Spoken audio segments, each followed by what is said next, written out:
You wouldn't believe how the tension in that courtroom thickened before a single word was spoken. It was the kind of atmosphere that made even seasoned attorneys straighten their jackets and adjust their breathing. But Alexandria Ocasio-Cortez, AOC, had never been the type to shrink in the face of pressure. Before she became a political firestorm, she'd been a relentless advocate for justice, a fighter with a backbone forged through years of defending those who were ignored, underestimated, or outright dismissed. Still, nothing had prepared her for this.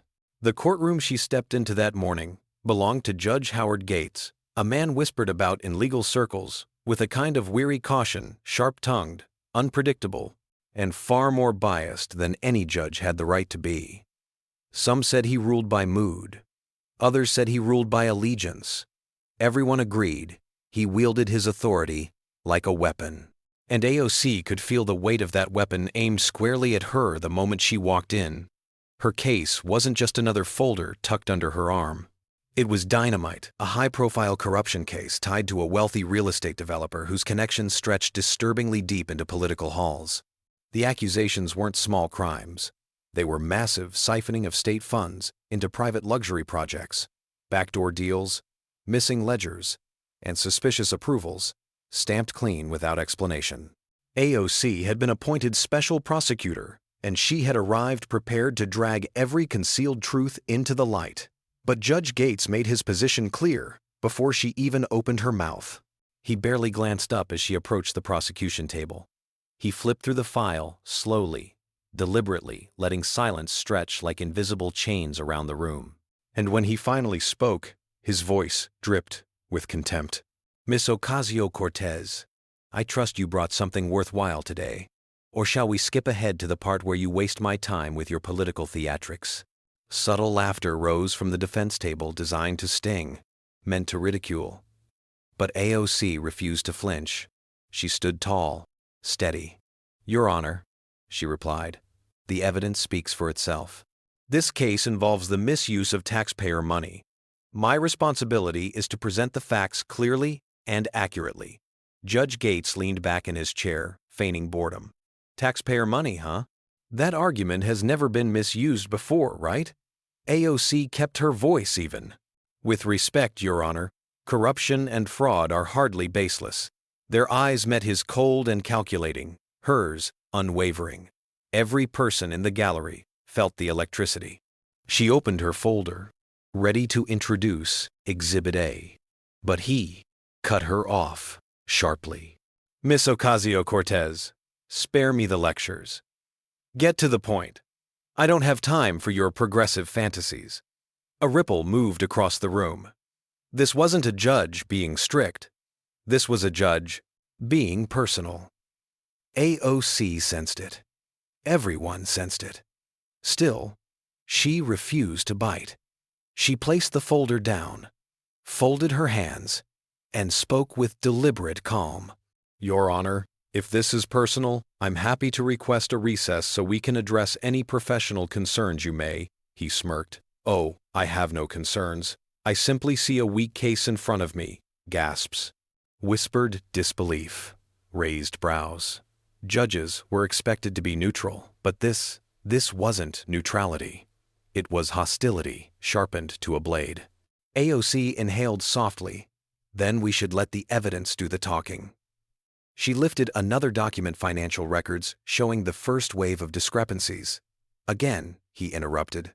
"I hate to interrupt your presentation," he said, voice thick with mockery, "but I think we've seen enough numbers for one day." "Your Honor," she replied, "these numbers are the foundation of the case." "And yet," he scoffed, "I see nothing that justifies wasting this court's time." His intention was becoming unmistakable. Kill the case before it could breathe. AOC reached for the next page. "Your Honor, I'd like to submit a motion." Denied. She looked up, startled. "I haven't stated the motion." "And yet," he replied, "I already know it's going nowhere." The room was no longer just watching. They were holding their breath. Something smelled rotten. Something felt wrong. And AOC, with her instinct honed razor sharp, knew Gates wasn't only being rude. He was hiding something. "Very well," she thought. "Then let's proceed." She projected a contract onto the courtroom screen, a document between the developer and city planning officials. It looked straightforward, until she added another page, an internal ledger showing nearly double the approved project budget transferred quietly to private accounts. Then she placed a third document on screen, this one bearing a signature that froze the entire room. Judge Howard Gates. Silence hit like a hammer. Even the defense team's smirks evaporated. AOC turned toward the bench, her voice calm. Your Honor, would you care to explain why your signature appears on an unauthorized financial transaction involving the defendant? For the first time since she entered the room, Gates didn't speak immediately. His jaw tightened, his expression wavered. That document is inadmissible, he finally muttered. How so? AOC asked. It was obtained improperly. Your Honor, it was subpoenaed by my office. Then it was mishandled. It won't be considered. But the damage was done. Everyone had seen the signature. The jury, the bailiffs, the reporters, no one could unsee it. AOC pressed forward. This is a public hearing. The media is present. Everyone just witnessed you dismiss key evidence without justification. That's enough, Miss Ocasio-Cortez. But AOC wasn't done. She reached into Everden, her briefcase, removed a small recorder, and pressed play. A voice echoed across the courtroom speakers. Take care of it. I don't care how. Make sure she doesn't get her hands on those ledgers. A collective inhale rattled the gallery. Everyone recognized the voice. Judge Gates. AOC let the recording finish. Her voice softened. The real question is, who were you talking to? Miss Ocasio-Cortez, he exploded. This is, but she slid another document across the table, a wiretap transcript confirming the recording word for word. The courtroom was seconds from combustion. Before the tension could snap fully, AOC turned slightly toward the viewers, her voice still narrating the moment, still immersed in the unfolding drama. Before we continue, comment your thoughts below. I read every single one. The courtroom wasn't just watching anymore. It was unraveling. The moment the wiretap transcript hit the table, the entire courtroom seemed to tilt. Something fragile, something sacred had cracked right down the middle. The jurors shifted in their seats. Reporters almost stood up. Even the defense attorney, who had been wearing that smug grin since morning, went pale, as though he suddenly wished he'd chosen a different client or a different profession. Judge Gates looked like a man standing on a trapdoor that someone else had just pulled open.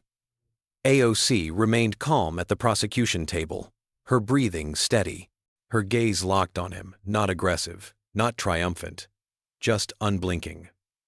A woman who had walked into the lion's den, knowing the beast would roar, but also knowing something the beast did not.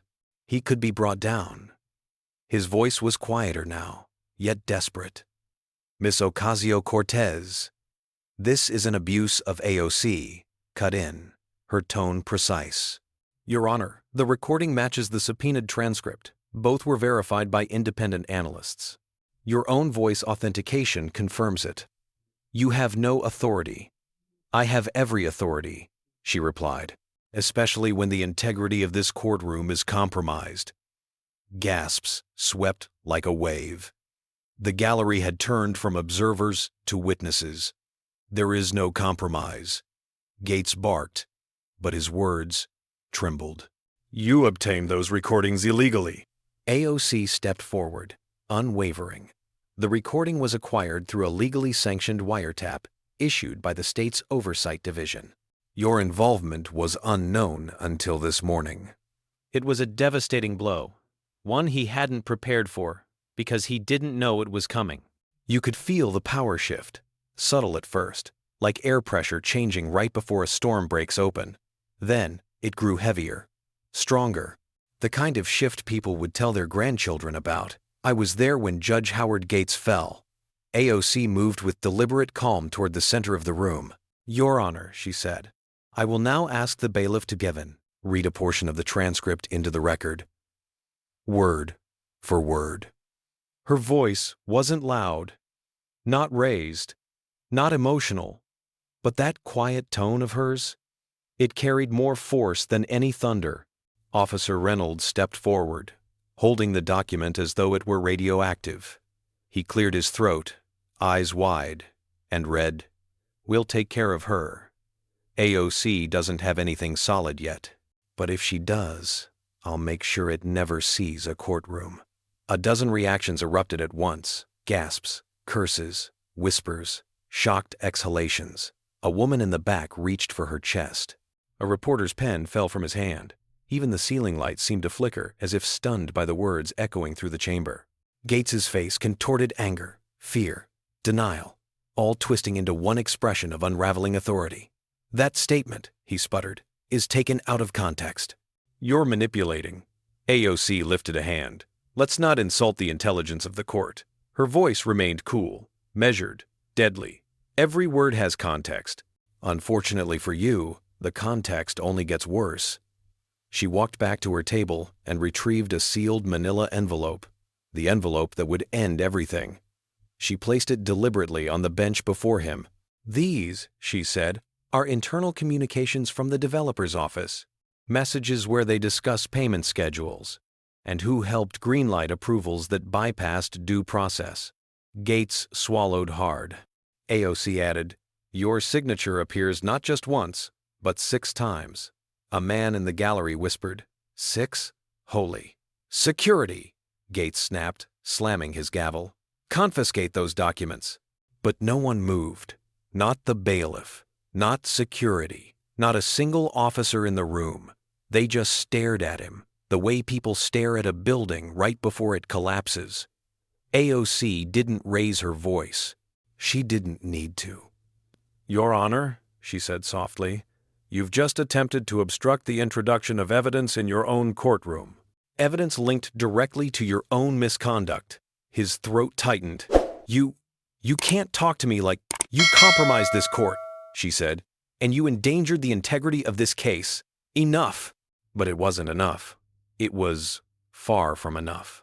The sound of a door opening echoed like a gunshot. Everyone turned. 2 internal affairs officers entered the chamber, slow, steady, authoritative. Their footsteps sounded like judgment approaching. Judge Gates went rigid. "What is the meaning of this?" AOC didn't smile, didn't move, didn't blink. She simply gave a small nod.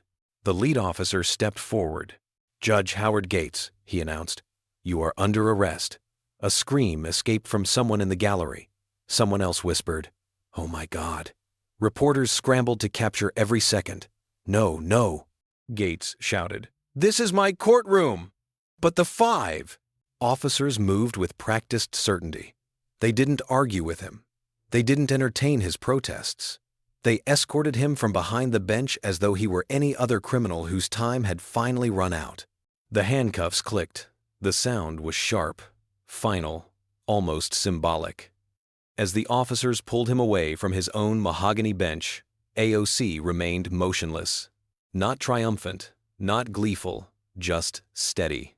This wasn't victory. This was justice. And justice doesn't celebrate. It just arrives.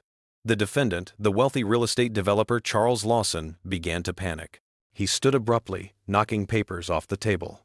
"Wait, wait!" Lawson yelled. "This is crazy. This can't be happening." But AOC turned toward him, her composure unchanged. "You seem nervous, Mr. Lawson." He froze. AOC stepped toward him, slowly, purposefully. "Why might that be?" she asked. You don't seriously think Gates is guilty, do you?" His voice cracked. "This is all a setup. It's political. AOC leaned in slightly. "Do you believe he's innocent?" He opened his mouth, then nothing came out, because he knew the truth. And so did she. The courtroom had transformed in minutes from a place where power once protected corruption into a battlefield where truth had finally pierced through the armor. AOC turned back to the empty judge's seat, now symbolic of everything broken that had just been exposed. She cleared her throat. "For whoever presides over this case next," she announced, "I have additional evidence to submit, because if we uncovered this much already, there's more." Her eyes drifted back to Lawson. "So I'll ask again," she said, her voice dropping to a quiet razor. "Do you want to talk?" Lawson's shoulders slumped. His fight evaporated. "If I do," he whispered, I want protection. AOC nodded once. Then you'd better start talking. The gallery buzzed like a hive shaken from sleep. Truth was coming, and there was no stopping it now. AOC inhaled, her narration still guiding the audience through the moment as though they stood beside her inside that courtroom. Before we continue, if this part shocked you, type truth in the comments. The reckoning was only beginning. The courtroom did not return to normal after Judge Gates was dragged out. In fact, normal was no longer possible. A judge arrested in his own courtroom? A wiretap implicating him in evidence suppression? AOC standing firm like a lighthouse cutting through a storm?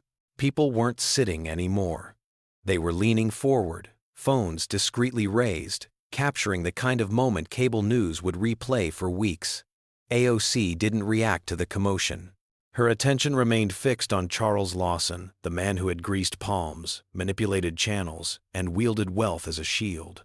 But today, his shield had shattered. Lawson's hands trembled as he gripped the edge of the defense table. He looked like someone whose world had just caught fire.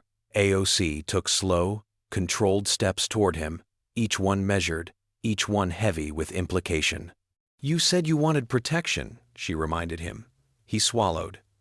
Yes. I mean, I don't know. It's complicated. It's not complicated, AOC said. You're involved in state-funded projects that mysteriously doubled in cost. Funds disappeared into private accounts. You benefited. And someone else helped approve those transactions. His eyes darted toward the door where the judge had been led away minutes earlier. I didn't know it would go this far, he whispered. AOC tilted her head slightly. Didn't know? Or didn't care until today? He sagged into his seat, rubbing his forehead. Look, Gates, he was supposed to help keep things clean. Clean? AOC repeated. You call siphoning public money into your personal ventures clean? I mean, clean for me, okay? He said he'd make sure no one looked too closely. The gallery erupted with outraged murmurs. Lawson flinched at the sound. AOC raised a hand, calming the room with only a gesture. And did you pay him for that silence? She asked quietly. His jaw clenched. His gaze dropped. He didn't answer. That alone told the truth. AOC sat down across from him, leveling her gaze like a spotlight. You have one opportunity to cooperate. One chance to prove you're willing to take responsibility. Lawson's voice cracked. If I talk, if I give you everything, you can protect me, right? AOC's reply was unwavering. Only if you tell the full truth. He hesitated. Sweat beaded at his temple. His suit jacket, custom-tailored and worth more than most people's rent, seemed suddenly too tight.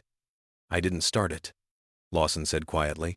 The deals were already moving when I stepped in. But once the money started flowing, it got easier to look the other way. Names, AOC said. Who else is involved? He opened his mouth, then paused. You don't understand, he whispered. These people don't forgive. If they find out. AOC leaned in, voice barely above a whisper. They already know. His breath stuttered. What happened today, she continued, is going to be broadcast everywhere. Do you think they won't watch it? His shoulders drooped. Fear overcame pride.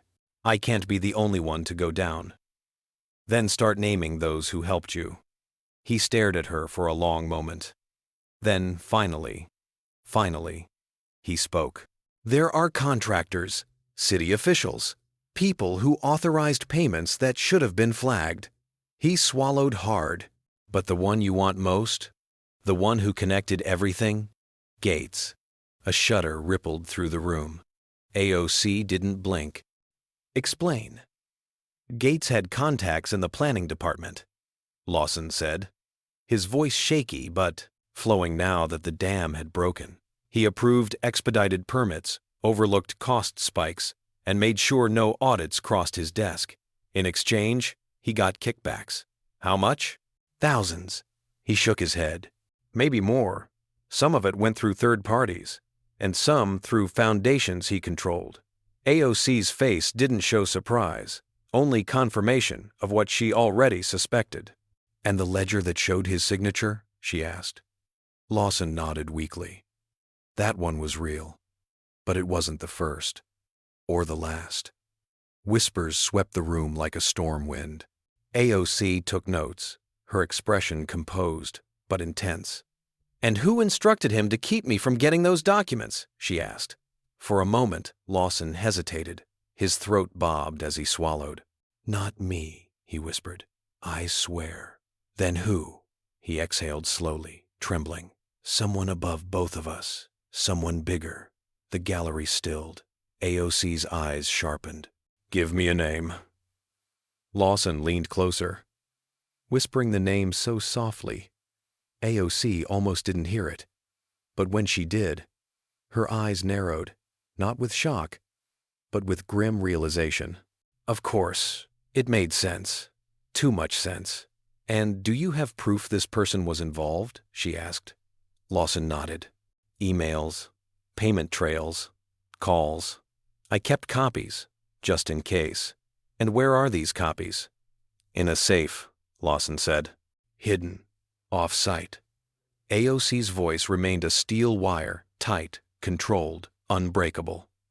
"Then you're going to take us there." Lawson blinked. "What now?" "You wanted protection," she said. "Providing evidence is how you earn it." The bailiffs approached, ready to escort Lawson. He stood slowly, defeated but compliant. The courtroom murmurs intensified. Reporters scribbled notes so quickly their pens squeaked. Even the jurors, dismissed from deliberations, lingered as if unwilling to leave the story mid-plot. AOC gathered her files and stepped forward, but before exiting the courtroom, she paused, turning slightly toward the viewers, her narration still flowing within the cinematic moment. Her voice softened, yet carried the weight of everything unraveling around her. "Before we continue, let me know where you're watching from. I'm curious how far these stories travel." And then she walked out of the courtroom. The shift was electric. For the first time, Lawson was no longer fighting her. He was following her. For the first time, the truth was no longer buried. It was chasing its own freedom. As the doors closed behind them, one thing became clear. AOC wasn't simply prosecuting a case. She was exposing a network. And the next steps, dangerous, unpredictable, and explosive, were about to begin. The courthouse lobby was still buzzing when AOC emerged with Lawson at her side. Reporters surged forward, microphones thrust out like spears, questions flying in every direction. Is it true the judge was involved in bribery? Miss Ocasio-Cortez, will there be indictments beyond Lawson? Is the state investigating a larger network? AOC kept her tone cool, controlled. No comment. Security carved a path for them, guiding them to the parking area where two unmarked vehicles waited. Lawson looked around nervously, his eyes darting like a man expecting shadows to leap from behind pillars. "You're safe," AOC told him, though she knew that wasn't entirely true. "Not yet." He tugged at his collar. "You don't understand who we're dealing with." "I understand enough," she replied. "And if you're telling the truth, we'll expose every single person involved." He nodded, though his hands shook as he climbed into the back seat. Inside the vehicle, the mood shifted. No cameras, no spectators, just the raw undercurrent of danger. The officer in the front asked, "Where are we headed?" Lawson hesitated, then murmured the address like he feared the walls might overhear. "A storage facility downtown, Unit 113. AOC exchanged a look with the officer. "Let's move." The drive was tense. Lawson kept glancing behind them, checking mirrors, flinching at every horn blast and every passing car. AOC studied him carefully, not with sympathy, but with calculation. A man like Charles Lawson rarely feared consequences unless the threat was real.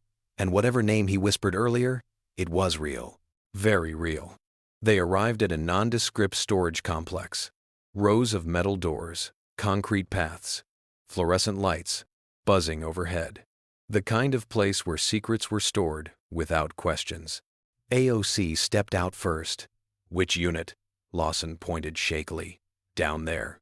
Two officers flanked him while AOC walked ahead, her footsteps steady on the cold ground. The air smelled faintly of oil and dust. Every door looked identical, except for the one Lawson slowed in front of. Unit 113. "This is it," he whispered. AOC nodded. "Open it." Lawson entered a code into the keypad. The lock beeped, then clicked. He rolled up the metal door, and a gust of stale air escaped. Inside was dim, cramped stacked boxes, old furniture, filing cabinets, and a bolted safe in the corner. AOC's eyes locked onto it. The safe. "What's inside?" "Everything," Lawson said quietly. "Emails, payment trails, copies of the contracts, off the books, receipts, and messages from the person I told you about." He hesitated. "Messages proving they gave the order." AOC stepped closer. "Open it." Lawson knelt and spun the safe's dial with trembling fingers. It clicked open after a tense moment. Inside were multiple binders, flash drives, and envelopes stamped with private banking insignias. AOC pulled on gloves before reaching in. She lifted the first binder and flipped it open. Pages of transactions spilled out each one, detailing suspicious transfers, inflated invoices, unauthorized approvals. Lawson spoke in a hushed tone. Gates signed most of the approvals, but the one pulling strings was, "Not yet," AOC said, cutting him off. Her eyes stayed locked on the evidence. "Everything needs to be verified before we make any accusations." He swallowed. "But you already know they're involved." "Yes," she said. "And I need to make sure the whole country knows it too, without giving anyone room to twist the narrative." She examined another binder, this one filled with emails, encrypted messages, internal memos, evidence of a system, meticulously built to drain state funds into private pockets. "You kept copies of everything," AOC said. Lawson nodded. "Just in case." "Just in case what?" "In case they ever tried to cut me out." AOC closed the binder slowly. "And now you're using it for survival." He didn't argue. He didn't deny it. Because it was true. AOC took out one flash drive. "What's this?" "That's the clean version," Lawson said. "Backups of files they thought they deleted." "And the originals?" "In the bottom drawer of the cabinet." The officers opened it. Sure enough, folders labeled with dates and project names. Some pages were stamped confidential. Others bore signatures, including the same signature that appeared on the unauthorized financial authorization earlier. Judge Howard Gates. AOC looked through each sheet with clinical precision. Every document tightened the web, making it clear that the corruption wasn't a single bribe or isolated approval. It was a network. AOC exhaled. "Lawson, you understand what you've done by keeping this." He nodded, guilt replacing fear. "I do." "Then understand this, too," she said, standing tall. "Cooperation isn't just handing over documents. It means full testimony. It means honesty. It means naming every single person involved, no matter their rank." Lawson sank onto an old wooden crate. "What happens to me?" "You'll be given a deal," AOC said, "but its value depends on your honesty." "And if I'm not honest?" AOC stared at him, her voice cool as steel. "Then you'll face the same fate as those you protected." Lawson's breath trembled. As the officers gathered the evidence, AOC took one last sweep of the unit. Something about the setup didn't feel random, not the arrangement of the boxes, not the safe tucked neatly in the corner, not the drawers filled with originals. Someone had prepared this space deliberately. Someone who wanted leverage or insurance. "Lawson," she said, "who told you to store all this here?" He blinked. "What?" "Someone told you to consolidate everything somewhere off the books. Who?" He hesitated, not out of fear this time, but confusion. "No one. I chose this place because no one else knew about it. Why?" AOC looked around again. Because something felt wrong. Then she saw it.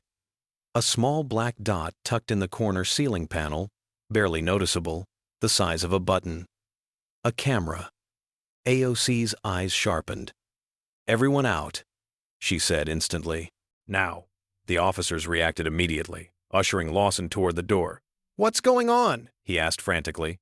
AOC pointed upward. "We weren't the only ones watching." Lawson froze. Someone's been monitoring this? Yes, she said. Probably for a long time. As they backed out, AOC snapped photos of the device with her phone before pulling the metal door down. Outside, she signaled the officers to secure the area. Lawson was shaking again, but not from guilt this time. From realization. This is bad, he whispered. If they know I talked, if they know I showed you where the evidence is. AOC faced him, her voice low but firm. They already knew you were nervous, but now they know you're cooperating. He staggered back. They'll come after me. AOC didn't deny it. Because? He was right.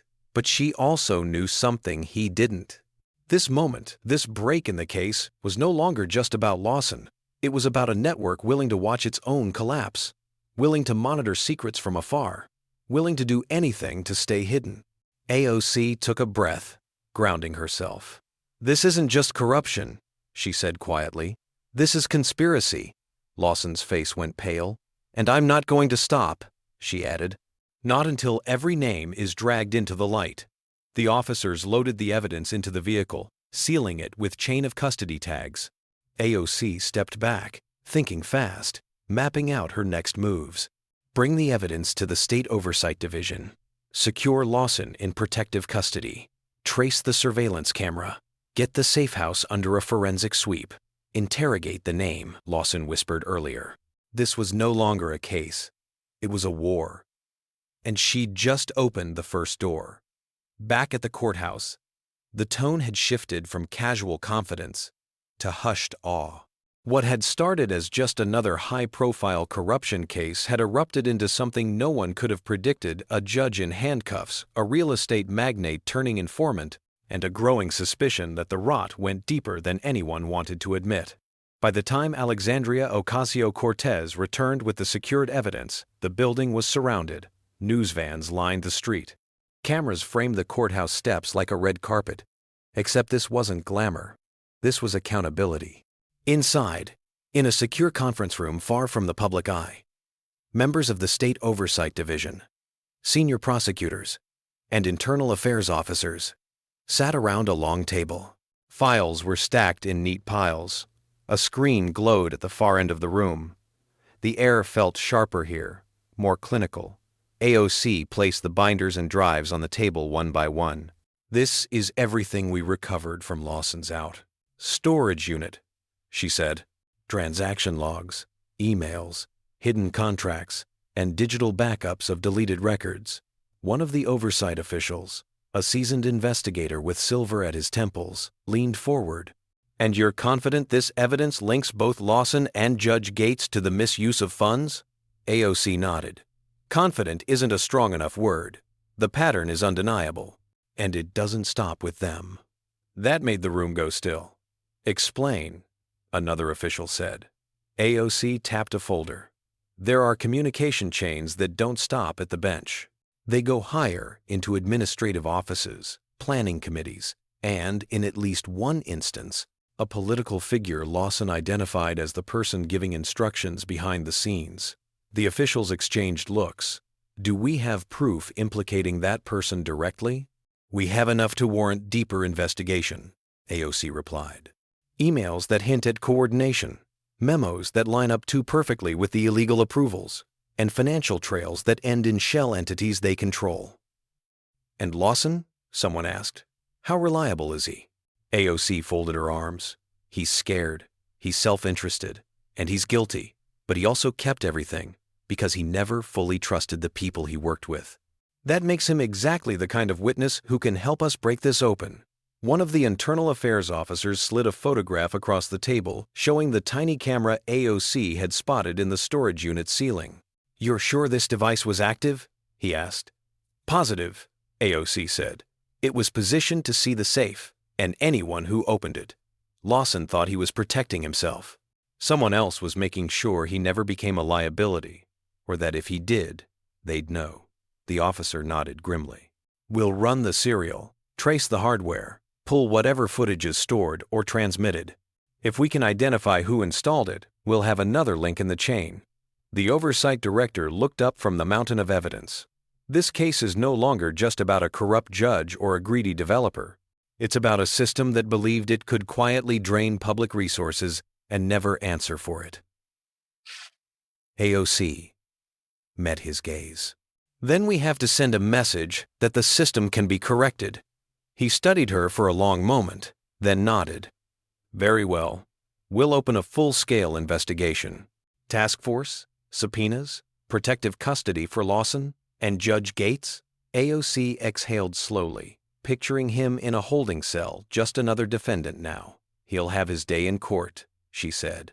Only this time, on the other side of the bench. Hours later, the courthouse held a different gathering. It wasn't a trial. Not yet. It was a press briefing. The podium was flanked by flags. The seal of the state gleamed behind it. Reporters packed the room, cameras rolling, the hum of live broadcasts filling the air. People at home gathered around screens, watching, waiting. AOC stepped up to the microphone not as a politician campaigning, not as an idealist just giving speeches, but as the special prosecutor who had walked into a hostile courtroom and refused to back down. Earlier today, she began, voice clear and steady, during a public corruption hearing, evidence emerged implicating Judge Howard Gates in efforts to suppress key financial records from being presented in court. Murmurs, flashes of cameras. Through legally sanctioned wiretaps and subpoenaed documents, she continued, we uncovered communications showing that public funds intended for state projects were diverted for private gain. The integrity of the courtroom was compromised. The trust of taxpayers was violated. She didn't dramatize. She didn't embellish. The facts were dramatic enough.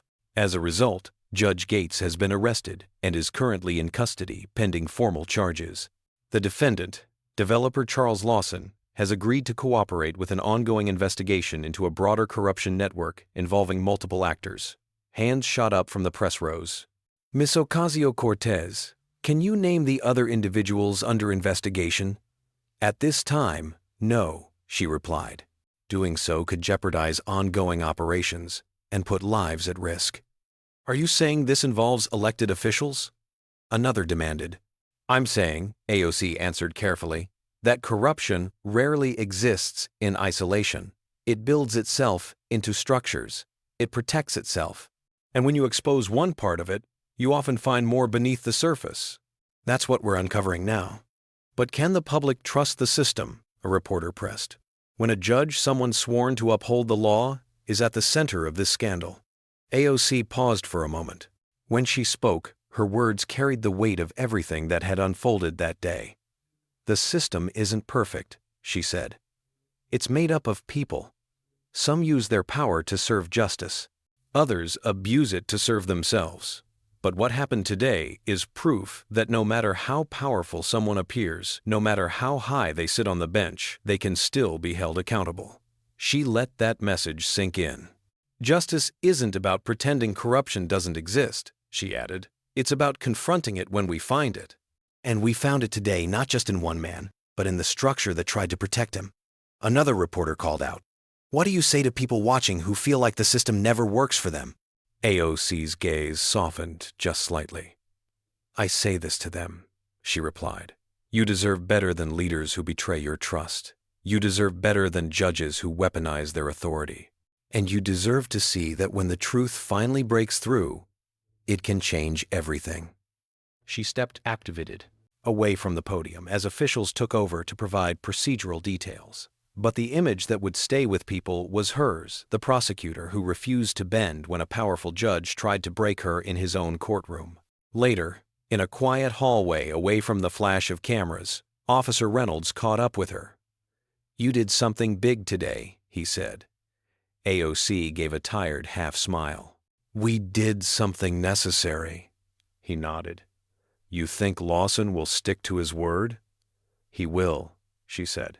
Fear is a powerful motivator, but so is relief, and right now he's feeling both. Reynolds hesitated, and the person he named, the one behind all this, AOC's eyes hardened with resolve. Their time is coming. They stood there for a moment, the sounds of shuffling staff and fading voices echoing down the corridor. The day had been long. The fight ahead would be longer. But a line had been drawn. A judge had fallen. A network had been exposed. And the message was clear: no one, not even the person with the gavel, was above the law. AOC walked toward the exit, the weight of the day heavy but not crushing. The night air outside was cool when she finally stepped through the courthouse doors. Protesters, supporters, and curious onlookers gathered beyond the barricades, their faces lit by streetlights and phone screens. Some cheered when they saw her. Others just watched in silence. She didn't wave like a politician seeking applause. She simply nodded an acknowledgement, a quiet promise. This wasn't the end. It was the beginning of a larger reckoning. And as the story of that day spread from news clips to social media, from conversations at dinner tables to whispers in powerful offices, one truth echoed louder than the rest. No matter how rigged the game seems, no matter how untouchable some people try to be, no one is above the law. Thank you so much for staying with this story all the way to the end. If it moved you or made you think differently about power, justice, and accountability, I truly appreciate you being here. If you felt anything during this story, anger, hope, shock, or even relief, share your thoughts in the comments. I genuinely want to know what part hit you the hardest. If you believe more people should see stories that expose abuse of power and highlight real courage, please like this video, leave a comment, and share it with someone who needs to hear it. Your support helps keep these stories alive and brings more attention to the fight for truth and justice.